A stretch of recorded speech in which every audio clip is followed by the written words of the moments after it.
Let's go ahead and quickly recap what we talked about in this video. First of all, we talked about the structure that we use for our modules directory. We use a contrib custom features subfolder structure. And we use the scaffolding module from our Build a Module resource directory. And we use this as an example. And we went through 4 files that are at the core of most module structures.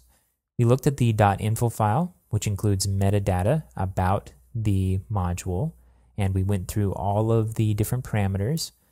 In the .info file, there's a link here for more information about it. We went through the .module file, which contains API calls, and in our module included a hook menu function and a hook help function. So you got your feet a little bit more wet with hooks.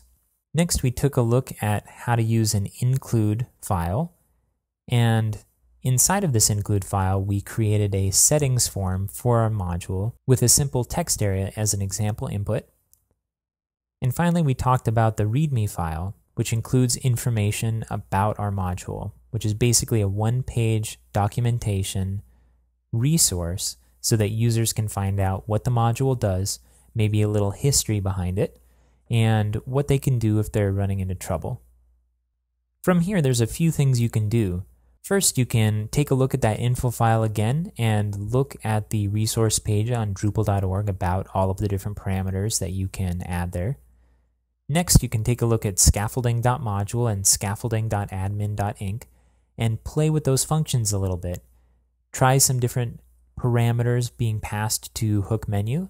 See how changing the values in the hook help function changes things. Finally, you can take a look at several different README files and see what kind of structure you'd like to use when you build your module.